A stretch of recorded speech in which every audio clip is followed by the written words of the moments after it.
being here. Let's take a moment to get our bearings. Okay, here's the school where we live, and this is the path we take to get to the big concert hall in Hot Springs. You go right down Central Avenue about a mile until you reach Horner Hall. This is where we'll have our big orchestral performances and also do most of the recording sessions. Some musicians drive to the rehearsals. I like to walk, as long as I don't have to carry my tuba. Along the way, you pass beautiful old bathhouses preserved in the national park. People line up to bottle their own fresh spring water. It's been percolating 4,000 years and comes out at 143 degrees. And that's about how hot it feels as we gather for the afternoon orchestra rehearsals.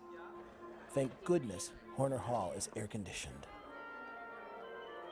An orchestra is arranged in groups of instruments, and each section has a pecking order based on how tough the part is to play. At this festival, the mentors and the apprentices sit side by side in the orchestra. Richard makes sure that no one gets stuck on the back row. The rotation system that we've instituted here means that people sitting in the front of the section remain there, but everyone behind them rotates from session to session so that they're sitting in close proximity to the mentor at least one point during a rehearsal process and the performance. Thank you. Very nice. The quality is so high that since we can rotate from musician to musician, just putting someone in the hot seat, in the principal position, in the soloistic seat of a section, forces them to very, very quickly concentrate and focus their amassed talents so that it's hard to distinguish between the mentor and the apprentice. But without the mentors being there, they might not have the same kind of confidence to take those chances.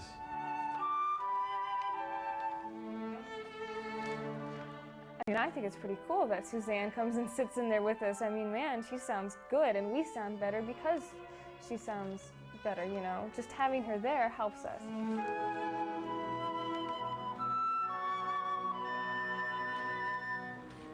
We'll get a chance to do this again and work a little bit more of it in the dress rehearsal. While Richard takes care of the music, Laura is busy with other chores, like hauling apprentice Joe Kaufman and his double bass from one rehearsal to another. They're running around all the time like chickens with their head cut off. They're great though, they get everything done. Laura, she's kind of firm. When she wants something done, you know that she wants it done, but she always does it with a smile on her face, which is really nice. You will get this done, you know, and it's nice. It's never a drag to have to do something for her because she's always very appreciative. I have to go back to my office and pick up the rest of the production crew, and then we have to move the harpsichord for tomorrow night's concert. We hadn't quite realized from a production standpoint that we would need to use 2 harpsichords in 2 different venues this week. So we're having to improvise. We've been very lucky in terms of people making resources available, but we've worked hard for that too. It's what makes it possible for us to do this, because if we had to do this all on a cash basis, we couldn't raise as much money as it would take to do it in this town. But by doing about 2/3 of the resources on a non-cash basis, we're actually able to produce a $350,000 music festival on just over $100,000 a year. In the downstairs hallway, there's a built-in cupboard there. There's toilet paper. Could you get a couple rolls for the bathroom? Have her call it the Hot Springs Music Festival. Okay. I just ran 50. I'm probably done by now. Okay. The volunteers make or break this festival, and it's absolutely astonishing what these people do. Sean Kelly. Harpsichord move. Good. Let's go. Okay. Come on. Good.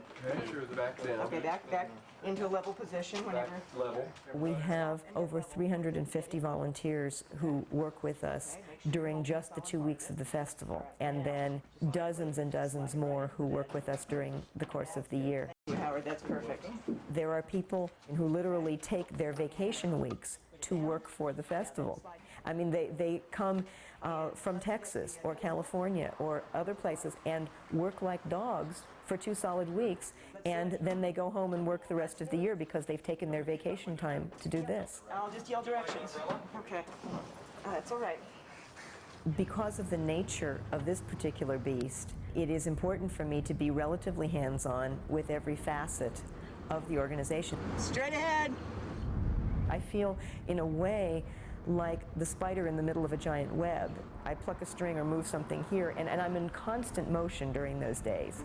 And yet, it is a very creative juice that's flowing, and you know, it's literally a different kind of plane of existence. I'd like to welcome you to the official kickoff of the 4th Annual Hot Springs Music Festival, Rituals and Reveries.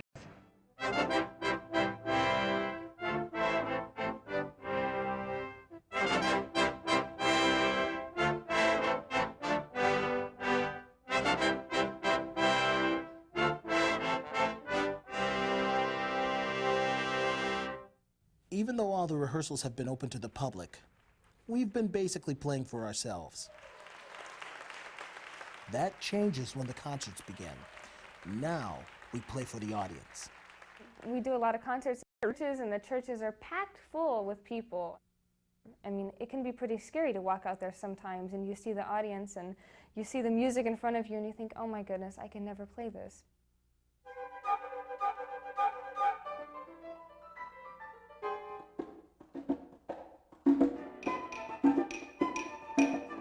You have to do it. The audience is already there. You're already on the stage. Just do it.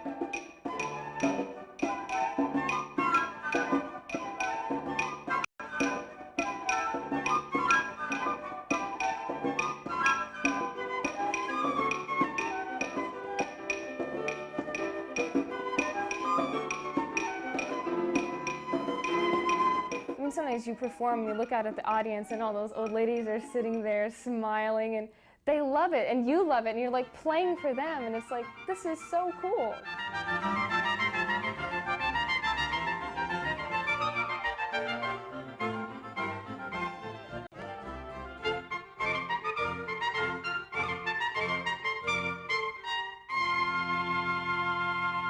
Classical music is a little bit of a tough sell. And yet, we come here and the audience responds like, just such heart-warming ovations, and standing ovations constantly. They appreciate the weakest students to the strongest professionals. They're treating them all very wonderfully.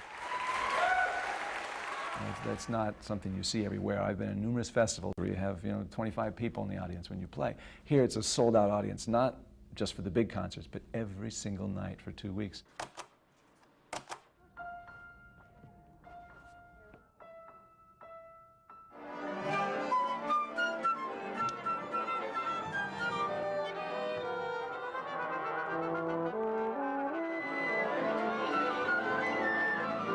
Tickets? Yes. We've tried to break down a lot of the barriers that people encounter when they go to concerts.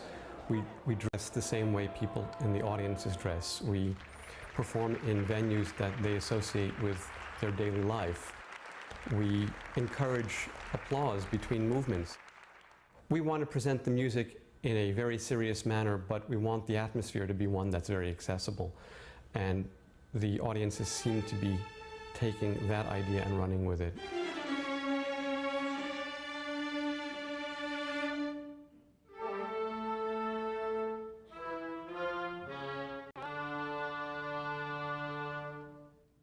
The real moment for me was seeing the audience and musician interaction at the first orchestral concert.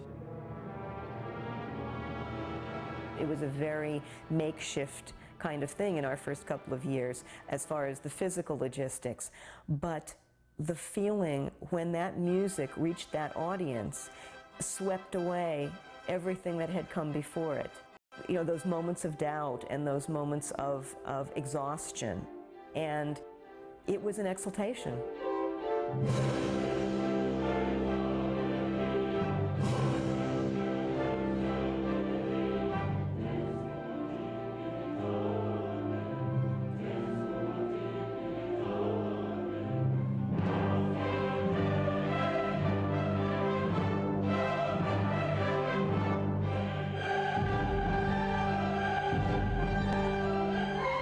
And even at the concert itself, sometimes you discover things about the piece and about yourself and about your colleagues that didn't come out at any other time. I can remember every moment of the concert for weeks afterwards. I mean, it's like you're thinking in microseconds and not just in movements or in phrases. Your thinking is expanded, your senses are heightened. And that's what music is basically, is an out-of-body experience. I mean, when you can just become totally focused on what you're doing. That's a good thing about being around people that are good, is that most of them get to that point when they're playing, and so whenever everybody is playing and everybody is thinking on a different level than here and now, it's something that I haven't found in anything else.